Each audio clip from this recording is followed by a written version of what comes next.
Okay, so thank you very much for coming in.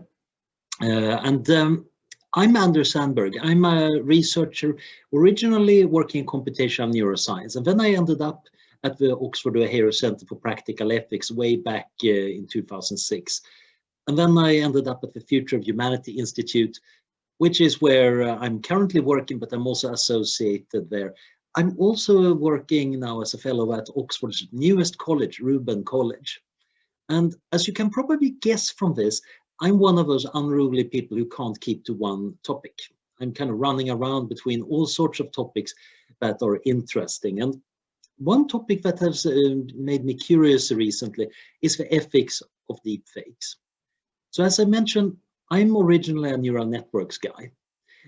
So we were struggling back in the 90s to make neural networks that could look at a picture and then tell you what it was. And it worked maybe for handwritten digits some of the time if they were very well written. And you could get a good PhD out of trying to recognize a car, but it was hard. Up until about 2012, when there was a breakthrough, we actually started figuring out how to make very large neural network running on big computers trained by enormous data that actually could distinguish cats from dogs. And not only that, they were actually getting pretty good at these tasks. Then it turns out that you can go even further with that. It turns out that you can take that internal structure that you get from training with a lot of data to do all sorts of neat stuff, like taking a photo and adding the style from some other set of pictures. So you can make a Van Gogh version of San Francisco, for example. This is called style transfer, and that's tremendous fun. Then, of course, the next thing is, wait a minute, you could actually make networks that actually generate things that would be a clear case of a car or a face. So the result a few years later was that now you can use something called generative adversarial networks to generate fake faces that are very realistic. Usually the background is a bit weird, but the faces are looking really, really good. And well, the next obvious step is, of course, why not swap faces? And that leads us to the current situation with deepfakes.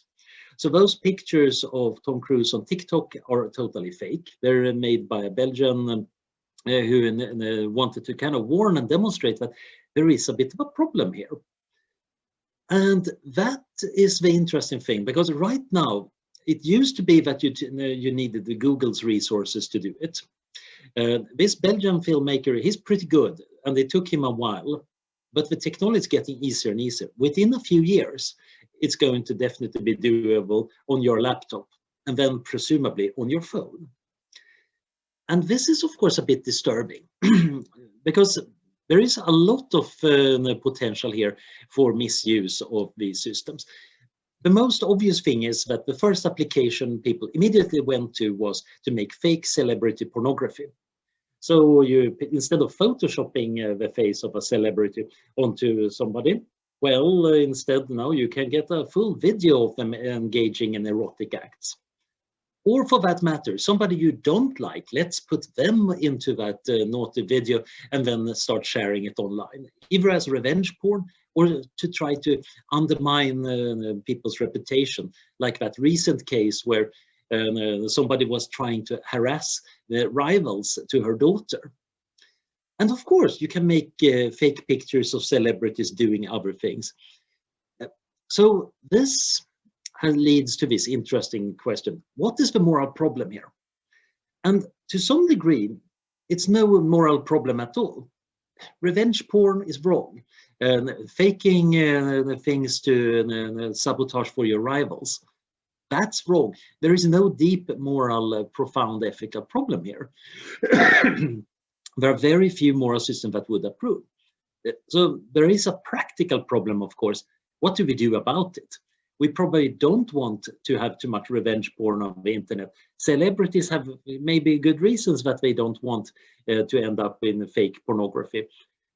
But the really deep questions might come beyond mere maliciousness and selfishness. Now, the big one that people have been talking a lot about is that maybe we're going to end up in a world where truth becomes impossible to discern. So fake news will crowd out the actual news, and we will be unable to figure out what's really happening. And this is maybe not just possible for ordinary people, but governments. They will flail around in a labyrinth of distorted mirrors, which leads to total chaos. So one can certainly imagine, for example, in a tense political situation, somebody pouring gasoline on the fire by releasing a fake video clip at the right moment when some political leader is revealed as saying something to his followers. The interesting part is, although we have been worried about this for a few years, there has not been that much yet. There are certainly enormous misinformation campaigns with state sponsors. They're ongoing, they're trying to affect the elections, and there have been major attempts to silence opposition and confuse opponents. But deepfakes have not been that much used. This is interesting because people were rather confident predicting a few years back that this is totally going to be happening. And it seems that the main use is misogynistic harassment of female politicians, especially in countries with more traditional morality. That's bad, but it's not exactly the breakdown of consensus morality. It's interesting to note that a lot of fake news actually is low budget. So instead of making an elaborate fake news, trolls just post false information supported by random pictures. Like the picture to the right there. You just take stock photos of the Pope and Donald Trump and then make a fake story that the Pope has endorsed Trump. You make up some quotes from some fake cardinal or the Pope and send it out and get people to retweet it. If you actually understand anything about politics of the Catholic Church, it's pretty obvious that this is not true. But the people who understand that are not the target of that message, of course. It's the people who want to believe, who take every straw to support their view, or the people who are neutral and get slightly influenced by it. Indeed, there is a very long history of fake news. We should remember that back in the 1800s, newspaper hoaxes were all over the place, whether that was finding life on the moon over to that there had actually been a war that didn't happen. Also, we should be aware that malicious editing of video is probably much harder to detect than deepfakes. One of the interesting things about using these deepfake neural networks is that you can also use the same neural network and kind of run them backward to get the probability that a video was manipulated. So this allows you to detect fairly well when somebody has made a deepfake video. On the other hand, taking an actual interview with me and then cutting it so it looks like I'm endorsing a position I actually don't endorse is totally doable, and the video is actually real. It might be that it's the confusion that's more dangerous, because democracies thrive on having common knowledge. We need to know who's the president, and I need to know that you know who's president, and so on. We agree on what institutions there are, who won the election. If you get too much chaos, a democracy has a real trouble. And this is, of course, why authoritarian government really, really loves creating chaos. You can also, of course, claim true things are fake by claiming they were deepfake. For example, the governor of Sao Paulo in Brazil, the married politician, claimed that a video in 2018 that appears to show him in an orgy is a deepfake. And nobody has been able to prove that it wasn't. So in this case, it's pretty unlikely. 2018 was a while ago. The computing requirements were pretty big to do something like that. And what's the relative likelihood of somebody deepfaking that video, at least in 2018, versus a politician having a bit of a problematic home life? We can use other evidence to judge that. Indeed, it turns out that quite a lot of evidence we use is surprisingly bad. I was a bit shocked by computer evidence when I was looking at how courts actually do it. Quite a lot of it is screenshots. And I know how easy it is to use a drawing program to change things, but it turns out that most of the time people don't bother. So most people in court, when shown a screenshot when they're posting something illegal on Facebook, say, yeah, that was me. They could try to argue that that was faked, and then it would be a complicated matter, but most people actually give in. In many ways, it looks like the world is being saved by being actually dumb and relatively straightforward. I think the really interesting part here, however, is what do we have to say about how an appearance is used? I think this hits much more closer at home. How would you react if somebody made a dirty video with your face? Maybe you might get flattered or disgusted or horrified. And it seems that there are several interesting parts here. One is the social, how my other people who see the video react to it. Then there is the other party. Is it okay for the other party to do this without your consent? And then there is the thing, is there something that is harmful to you or that you lose because of this happens?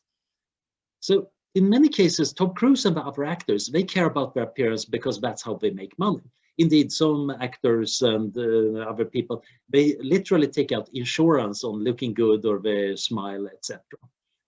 And it turns out that there is some general rules about right of publicity, or sometimes called personality right, that says that individuals should be allowed to control the commercial use of one's identity, such as name, image, likeness, or other unequivocal identifiers.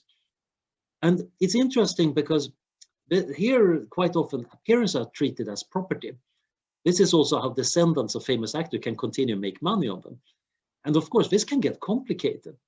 Alberto Corda's famous photo of Che Guevara from 1960, he didn't get much money from that. He took it, published it, and then it became an icon. And it's all over the place. And everybody in the left in the 70s seemed to have that poster. And then people took that poster and turned it into pop culture. The center picture here is a riff based on Andy Warhol's riff on the famous picture of Marilyn Monroe. And I took it from a poster site that probably didn't have the copyright for that either.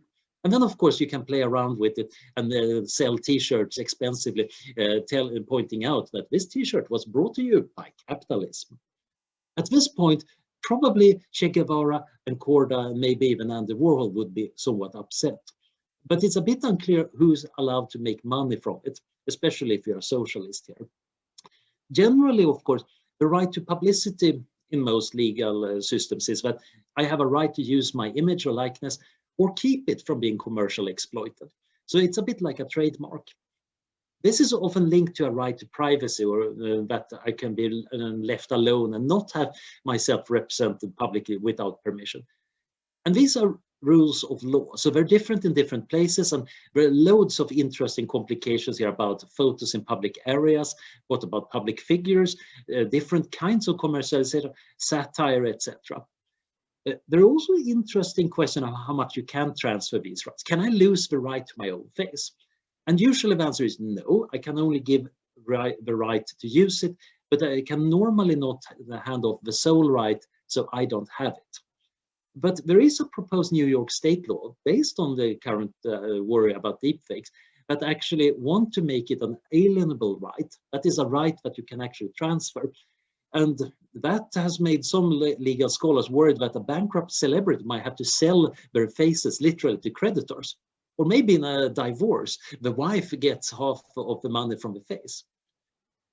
Now, these ideas about rights here are, of course, motivated more by the notion of natural rights, that we have rights because we exist as humans.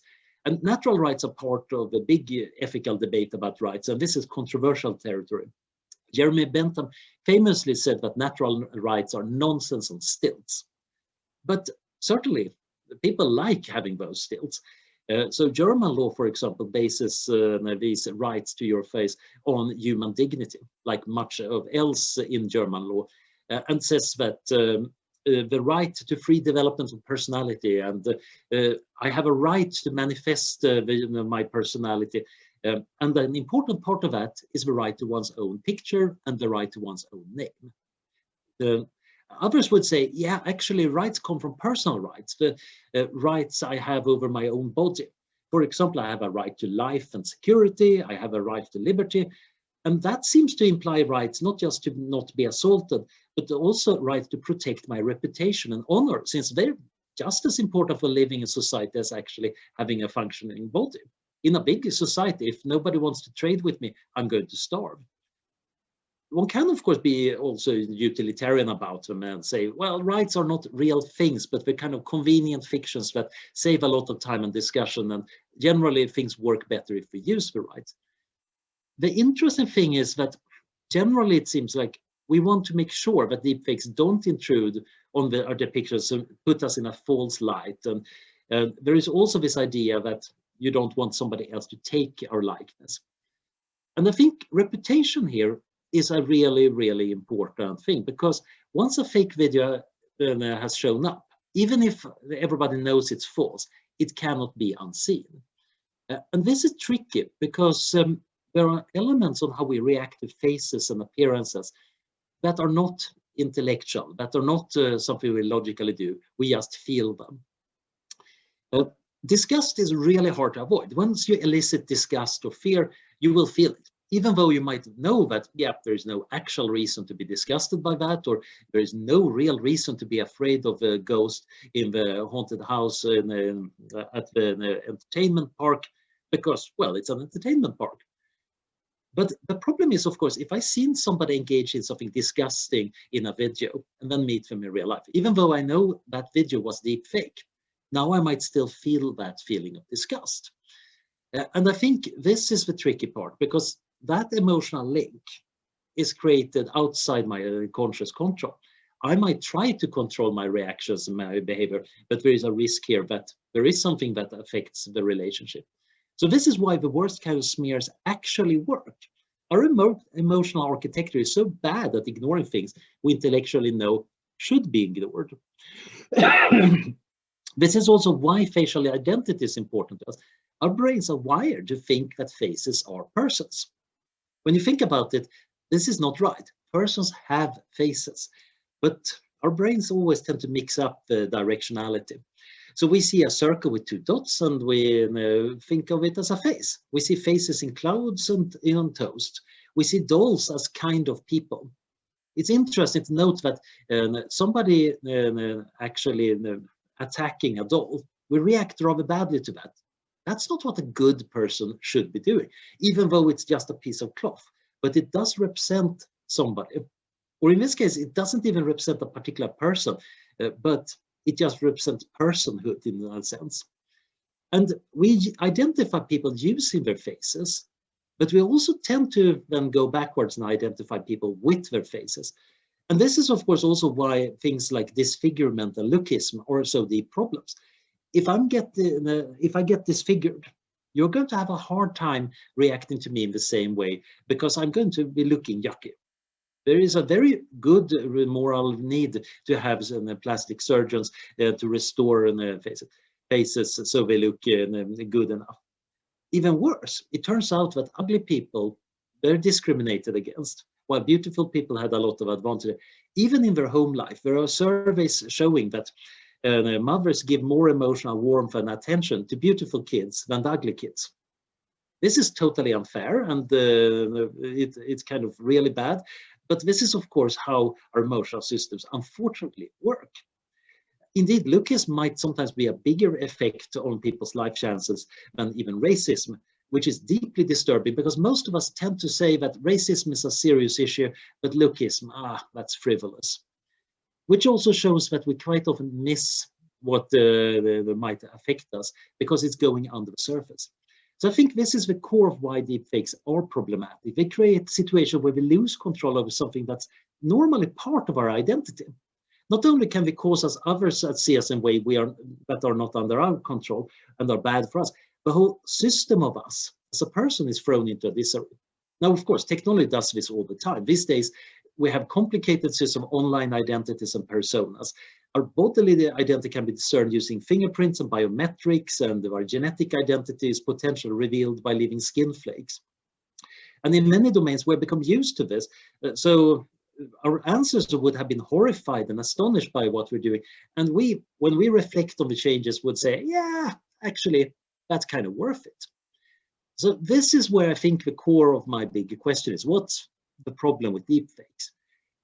Now, I don't have that much more time because I want to answer questions, but there are other fun puzzles in deepfake land.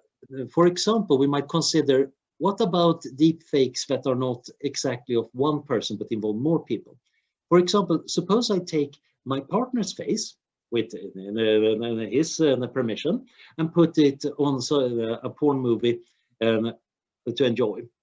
At this point, my partner and me were totally happy about it.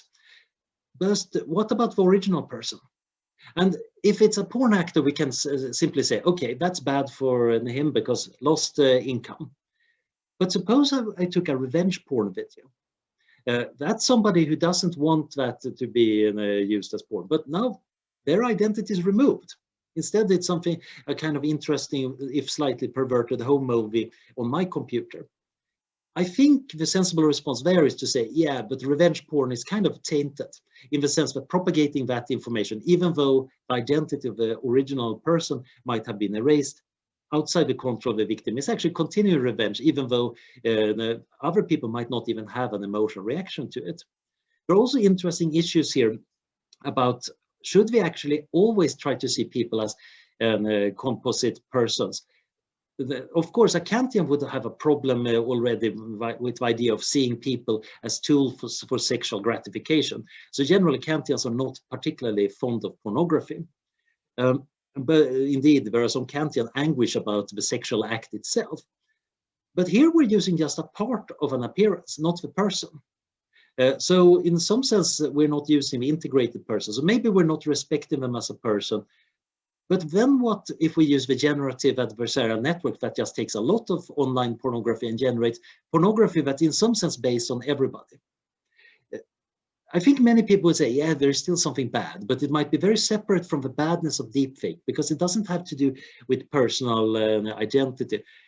There might be a real problem here that we might disassemble people into voices, faces, and motions, and we should always try to keep people as integrated wholes. But quite a lot of our art, of course, is just like that. Another interesting example is that you can actually use deepfakes in a very ethical way. So the documentary Welcome to Chechnya is about the repression against LGBTQ people in Chechnya. And they wanted to interview refugees and witnesses. Sorry. The problem here is, of course, that they would be subject to retaliation. And of course, the traditional solution would be to blur out their faces and replace the voices with electronic voices. But that depersonalizes things. So instead, they use deepfake technology to replace the faces with faces belonging to actors. So you can still see their facial expression and their anguish as they tell their stories. In this case, we might say, is this even fake? In some sense, this is just like the artist modifying the portrait to look different, but still reveal the underlying person. Another interesting case is the site MyHeritage, which is mostly about genealogy and tracing your family. They recently added the potential to add animations.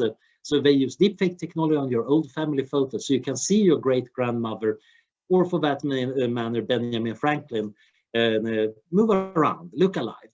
And sometimes the effect is quite startling when you see these people in the past come alive in a normal way. It's also very disturbing and sometimes very amusing. And certainly people have been interested in, for example, making chatbots of deceased loved ones. That has in the past mostly been about text. You feed it with all the emails and Facebook posts, and then you generate new text. But now you could also have an animated person. There's obviously a few Black Mirror episodes about this. But other people say, yeah, you might think this is creepy. I find this comforting.